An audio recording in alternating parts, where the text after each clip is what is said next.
ஆண்டவருடைய ஆவி என்மேல் உள்ளது, ஏனெனில் அவர் எனக்கு அருள் பொழிவு செய்துள்ளார். ஏழைகளுக்கு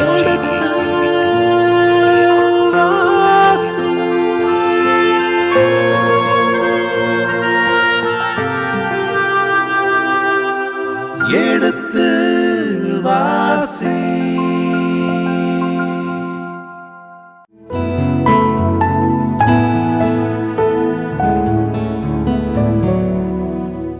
கடந்த பகுதியின் தொடர்ச்சியை இன்று தொடர்கின்றோம். வாருங்கள், இந்த நிகழ்ச்சியை நமக்காக விளக்கங்களோடு தெளிவுபடுத்த இருக்கின்றவர் தந்தை ரேமன் ஜோசப் அவர்களை வரவேற்போம். வணக்கம் தந்தையே. வணக்கம்.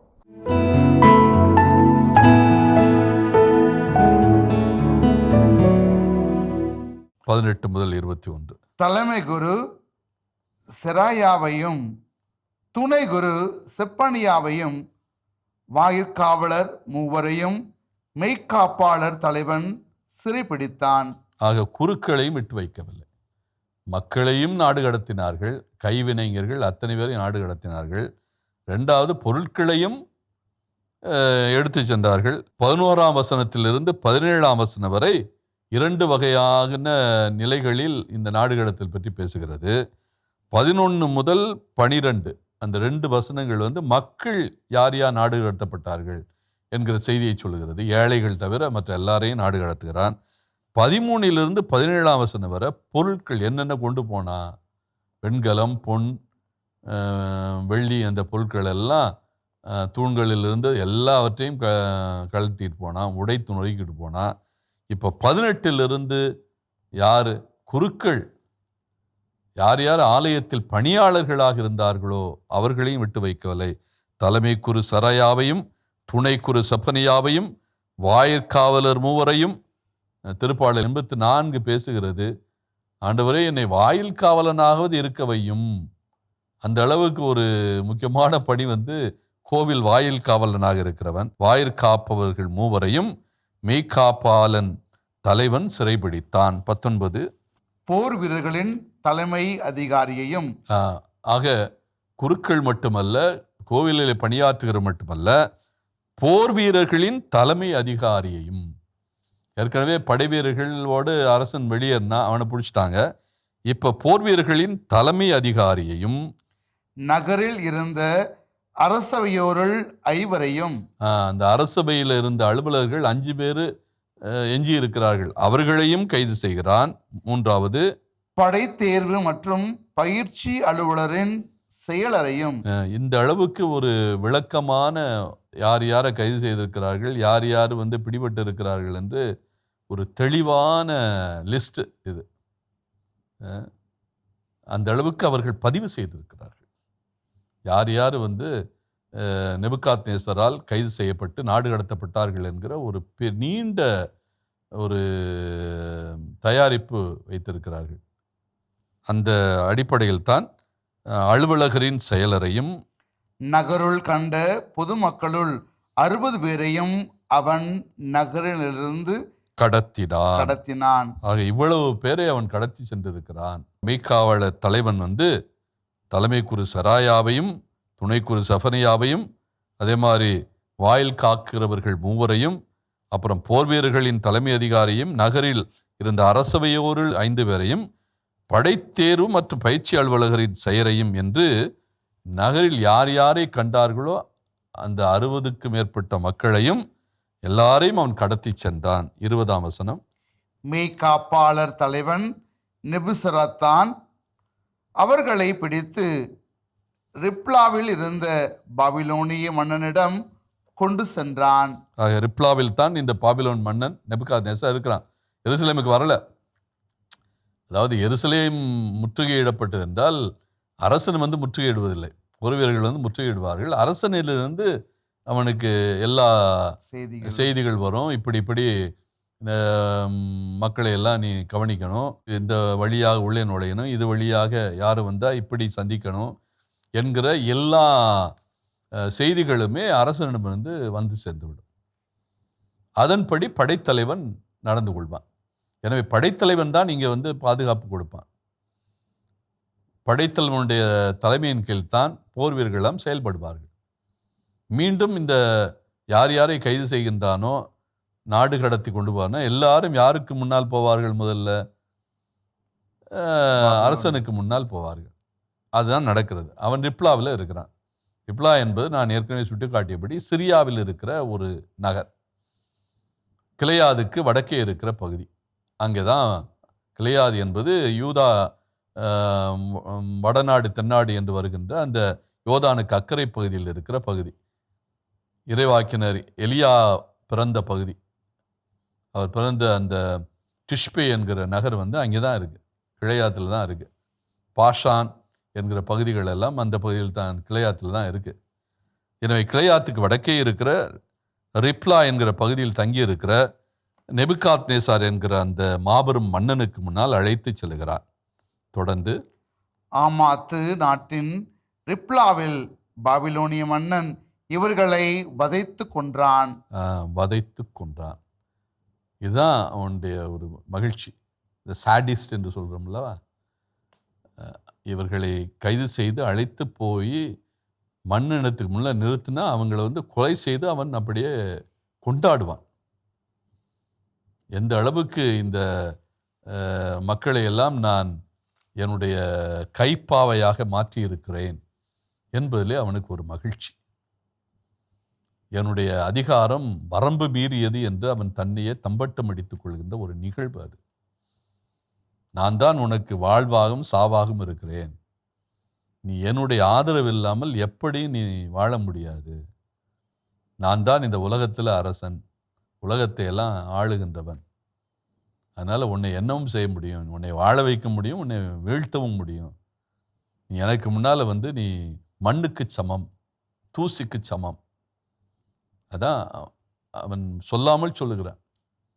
இவர்களெல்லாம் அழைத்துட்டு போய் அவனுக்கு முன்னால் நிற்க வச்சு ஒவ்வொருத்தரையும் சிறைச்சேதம் செய்கின்றான் என்றால் எனக்கு மீறியவன் யாருமே இல்லை என்று சொல்லாமல் சொல்லுகிறான். அந்த ஆமாத்து நாட்டின் ரிப்லா, ஆமாத்து என்பது நான் ஏற்கனவே சுட்டி காட்டிய சிரியாவினுடைய ஒரு பகுதி, அதனுடைய தென்பகுதி, சிரியாவினுடைய தென்பகுதி ஆமத்து என்பது. அங்குதான் ரிப்லா என்கிற ஊர் இருக்கிறது. அங்கே தான் கூட்டு போய் எல்லாரையும் அந்த கிளையாத்துக்கு, யோர்தானுக்கு அக்கறை பகுதியில் இருக்கிற நம்ம கலிலியா கடல் இருக்கிறது என்றால் கலிலியா கடலினுடைய கிழக்கு பகுதியில் பாஷான், அதே மாதிரி கிளையாத்து பகுதி இருக்கிறது. இந்த கிளையாத்து பகுதியினுடைய வடக்கு பகுதி தான் ஆமாத்து. இந்த ஆமாத்தில் இருக்கிற ரிப்லாவில் இந்த கொடூரங்கள் எல்லாம் நிகழ்கின்றன. யாருடைய கண்ணுக்கு முன்னால்? நெபுகாத் நேசாருடைய கண்ணுக்கு முன்னால். இவ்வாறு யூதா மக்கள் தங்கள் சொந்த நாட்டிலிருந்து கடத்தப்பட்டார்கள். யூதா மக்கள் தங்கள் சொந்த நாட்டிலிருந்து கடத்தப்பட்டு, இப்போ கடத்தப்பட்டார்கள் என்பது மட்டுமல்ல, கடத்தப்பட்டு இந்த அளவுக்கு ஒரு கேவலப்படுத்தப்பட்டார்கள். போகிற வழியில் பாதி பேரை கொன்று குவிச்சுட்டான். எனவே கொன்று குவித்தது போக எஞ்சியவர்கள் தான் போய் சேர்ந்தார்கள் பாபிலோனிய பகுதிகளில். அதுவும் அவர்களுக்கு ஒரு கசப்பு உணர்வாகத்தான் இருந்தது. திருப்பாடல் இதை ரொம்ப அழுத்தம் திருத்தமாக சொல்லுகிறது. பாபிலோனிய ஆறுகளிலிருந்து நாங்கள் அழுது புலம்பினோம் அப்படின்னே சொல்கிறாங்க. எங்களுடைய கொடுமைப்படுத்தியவர்கள் நினைக்கின்ற போது எங்களுக்கு வேதனையாக இருந்தது, அவர்களை பழிவாங்க வேண்டும் என்கிற எண்ணம் எங்களுக்கு மேலே ஓங்கி இருந்தது, அவங்களை பழிவாங்கிறவர்களுக்கு பேறு பெற்றோர் அப்படிங்கிறது. எங்களை பழிவாங்கியவருடைய குழந்தைகள் எல்லாம் கல்லில் மோதுகிறவர்கள் பேறு பெற்றவர்கள், அப்படி கல்லில் மோதணும் அப்படின்னு எதிர்பார்க்கிறார்கள். அந்த அளவுக்கு இவர்கள் கொடுமைப்படுத்தப்பட்டார்கள்.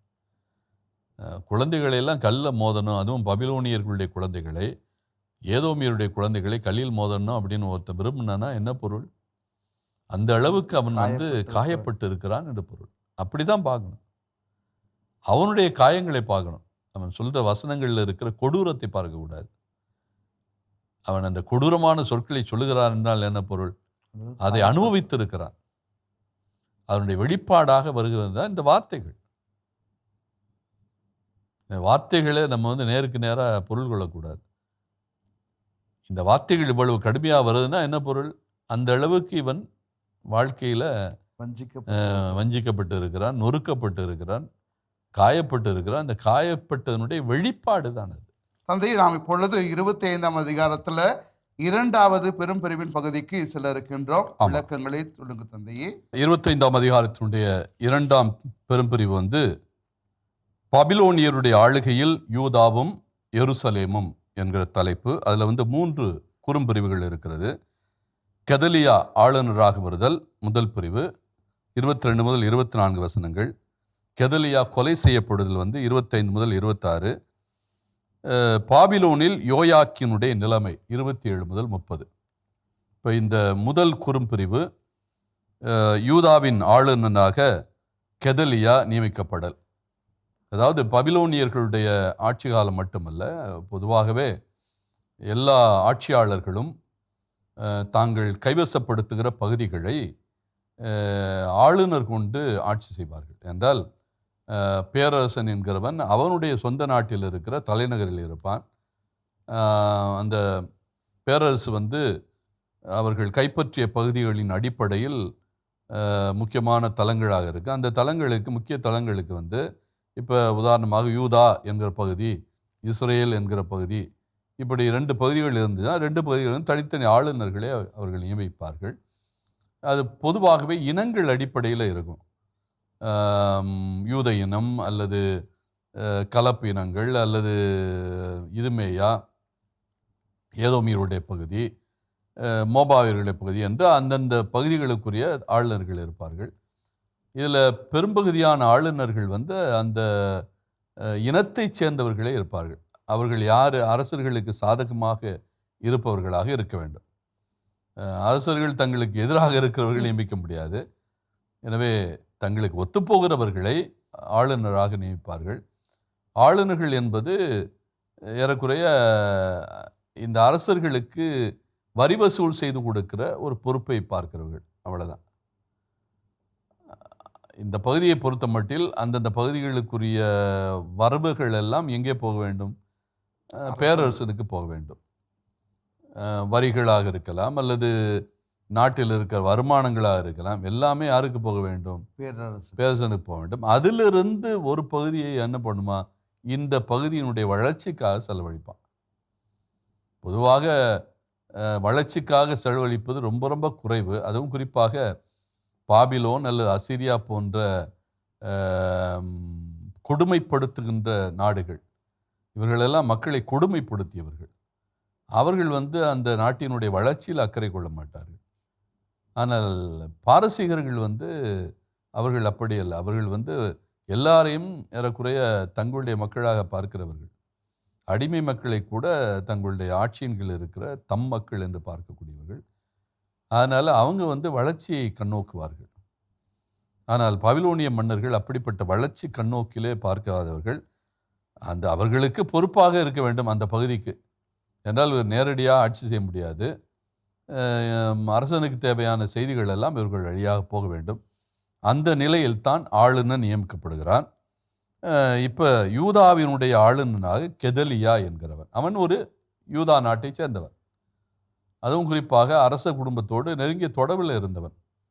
அந்த அடிப்படையில் தான் இந்த கெதலியாவை பாபிலோனிய மன்னன் நெபுக்கத்நேசரே நியமிக்கிறான் அவனுடைய பொறுப்பில் இருக்கிற அந்த சூழலில். 22ஆம் வசனத்தை பார்ப்போம். அந்த முதல் பகுதி கெதலியா ஆளுநராக நியமிக்கப்படுதல் என்ற அந்த தலைப்பிலே முதல் வசனம் 22ஆம் வசனம். மேலும் பாபிலோனிய மன்னன் நெபுக்கத்நேசர் சிறைப்பிடிக்காது யூத நாட்டில் விட்டு வைத்திருந்த மக்களுக்கு கெதலியாவை ஆளுநராக நியமித்தான். கெதலியாவை ஆளுநராக யாருக்கு நியமிக்கிறார்? இதுவரை சிறைப்பிடிக்காமல் யூதா நாட்டில் இருக்கிற ஏழைகள், அந்த விவசாயத்தையும் அல்லது அங்கே இருக்கிற தோட்டங்களையும் பார்ப்பதற்காக, ஏன்னா திராட்சை தோட்டங்கள் இருக்கிறது, இவற்றையெல்லாம் பார்ப்பதற்காக விட்டு சென்றிருக்கிற ஏழைகள், வயதானவர்கள், நிறைய வயதானவர்கள் விட்டு சென்றிருக்கிறான். அவர்களால் நடக்க முடியாது, அவர்களால் பயன் இல்லை. அதான் நோக்கம். 60 வயது தாண்டியவர்களால் எந்த பயனும் இல்லை. அவர்கள் வந்து நமக்கு சுமைதான், நாட்டுக்கு வந்தாலும் சுமைதான். அந்த அடிப்படையில் தான் அவர்களை எல்லாம் இவன் நாடு கடத்தவில்லை. வலிமையோடு இருந்தவர்கள் ஏறக்குறைய 20 வயதுக்கு மேற்பட்டவர்கள். அப்படிப்பட்ட நிலையில்தான் நாடு கடத்தி இருக்கிறான். இந்த கெதலியா என்கிறவன் யார்? இவன் சாப்பானின் மகனாகிய அகிக்கியாமின் புதல்வன். அகிக்காமின் புதல்வன், சாப்பானின் மகனான அகிக்காமின் புதல்வன். சாப்பான் என்கிறவன் யாருக்கு ஒத்துழைப்பு கொடுத்தான் என்றால் எசேக்கியாவுக்கு மிக நெருக்கமாக இருந்தவன்.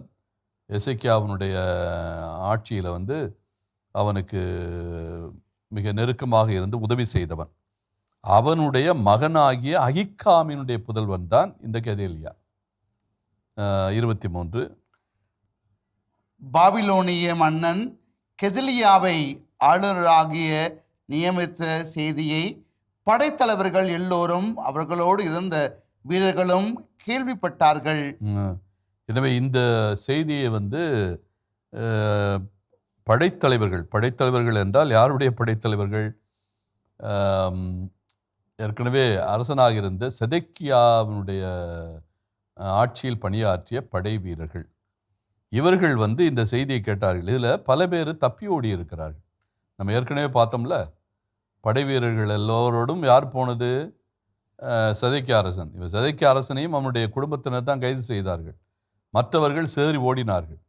அவர்கள் கேள்விப்பட்டார்கள், இப்படி கெதலியா என்பவனை நேபுகாத்நேசார் நியமித்திருக்கிறான் ஆளுநராக என்று. படையைச் சேர்ந்த தலைவர்கள் எல்லாரும், அவர்களோடு இருந்த வீரர்களும் இவர்கள் கேள்விப்பட்டார்கள். இவர்கள் பல இடங்களில் சிதறி இருக்கிறார்கள், மறைந்து வாழ்கிறார்கள். இன்னும் அவர்கள் யாருடைய கைக்கு போகவில்லை?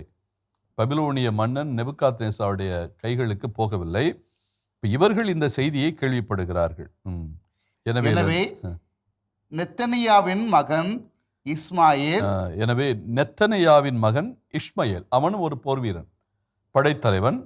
அவன் இவங்க எல்லாமே ஒரு சிலர் சேர்ந்து இருக்கிறார்கள், ஒரு சிலர் பிரிஞ்சு இருக்கிறாங்க.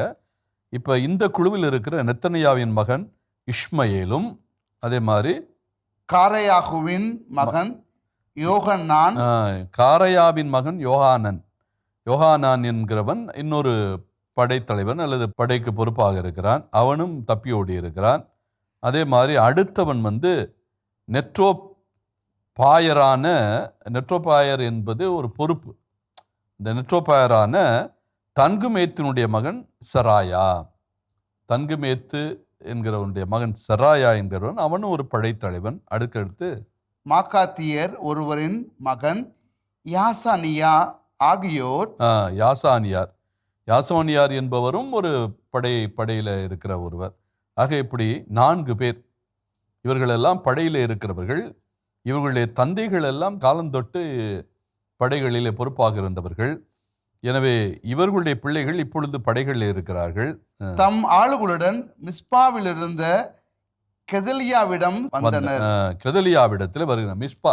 மிஸ்பா என்பது ஒரு புனித இடம். ஏறக்குறைய கில்காலை ஒத்த ஒரு பகுதி.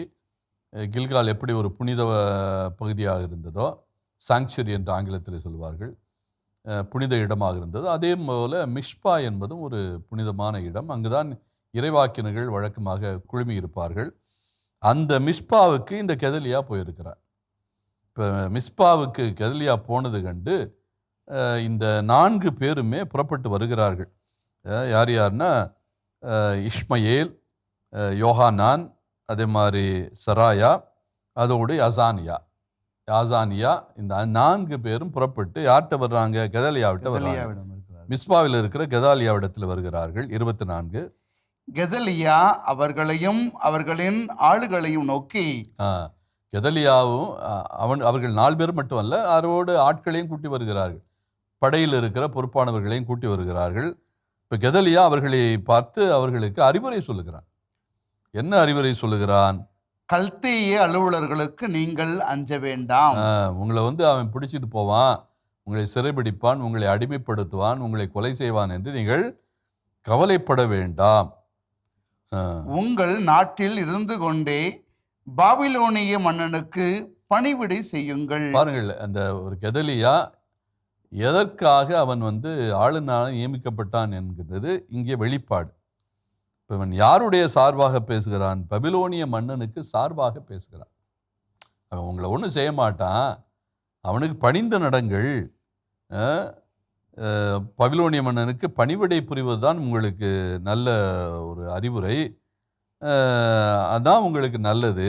அது உங்களுக்கு நல்லது என்று ஆணையிட்டு கூறினான். ஏன்னா அவனை அதானே செய்கிறான். பபிலோனிய மன்னனுக்கு பணிவிடை புரிகிறான். அந்த பணிவிடை புரிவதற்கு தயாராக இருந்ததுனால அவனுக்கு ஆளுநன் என்கிற பதவி கொடுக்கப்படுகிறது. எனவே எனக்கு கிடைச்சது மாதிரி உங்களுக்கும் கிடைக்கும், வாய்ப்புகள் வரும், வசதிகள் வரும். அதனால் நீங்கள் வந்து அதை பற்றியெல்லாம் கவலைப்படாதீங்க. பாபிலோன் மன்னனுக்கு நீங்கள் வந்து என்ன பண்ண, அடிபணிந்து போங்கள். அதான் நான் உங்களுக்கு சொல்லுகிற அறிவுரை. நீங்கள் என்னை பார்க்க வந்திருக்கிறீங்க, நல்லது. எனவே நிச்சயமாக நீங்கள் பபிலோனிய மன்னனுக்கு அடிபணிந்தால் உங்களுக்கு எல்லாம் நல்லபடி நடக்கும் என்கிற அறிவுரையை சொல்லுகிறான். அடுத்த பகுதி, கெதலியா வந்து இப்போ கொலை செய்யப்படுதல். 25 முதல் 26 வசனம். 7ஆம் மாதத்தில் அரச குலத்தை சார்ந்த எலிசாமாவின் புதல்வனான நெத்தனியாவின் மகன் இஸ்மாயேல். இப்போ நம்ம ஏற்கனவே பார்த்தோம் இந்த 4 பேர். அதில் 4 பேர் வந்து இஸ்மாயேல் என்கிறவன், அதே மாதிரி யோகானன் என்கிறவன், 3வது சராயா என்கிறவன், 4வது ஆசானியா என்கிறவன். அதில் ஒருவனாகிய இஸ்மாயேல், அவன் வந்து நெத்தனியாவின் மகன் என்று நாம் அறிவோம். அவன் எந்த அரச குலத்தைச் சேர்ந்தவன் என்றால் எலிசாமாவின் புதல்வன். அப்போ அரச குலத்தைச் சேர்ந்தவன், யாரோ எவரோ அல்ல, தாவீது அரச குலத்தைச் சேர்ந்த எலிசாமாவின் புதல்வனாகிய நெத்தனியாவின் மகன். அதனால் நெத்தனியா என்கிறவனே அரச குலத்தைச் சேர்ந்தவன் தான். இதன் தொடர்ச்சியை அடுத்த பகுதியிலே தொடர்வோம். அதுவரை இணைந்திருங்கள். இயேசுவுக்கே புகழ், இயேசுவுக்கே நன்றி, மரியே வாழ்க. இந்த திட்டத்திற்குத்தான் அவர்கள் முதல்ல இதை அறிந்து கொள்வதற்தான் வந்தார்கள். 4 பேரும் அவருடைய படையைச் சேர்ந்தவர்களும். இப்பொழுது இந்த இஸ்மாயேல் மட்டும் தனித்து வந்து அவனோடு 10 நபர்களை அழைத்து வந்து என்ன பண்ணுறான், மிஷ்பாவில் தங்கி இருக்கிற, என்றால் எருசலேமில் ஒன்றுமே இல்லை, எரியூட்டப்பட்ட நகர், அங்கே மதில் சுவர் கூட இல்லை. அதனால தான் மக்கள் எல்லாம் சிதறுண்டு போய் பல இடங்களில் இருக்கிறாங்க. 2வது என்றால் பபிலோனியர்களே வயதானவர்களை அழைத்து செல்வது இல்லை என்று முடிவுக்கு வந்து விட்டார்கள். அதனால் இறைவாக்கினர் வந்து போயிருப்பாரா, போகக்கூடிய வாய்ப்பு இருக்கா என்பதே மிகப்பெரிய ஒரு கேள்விக்குறி.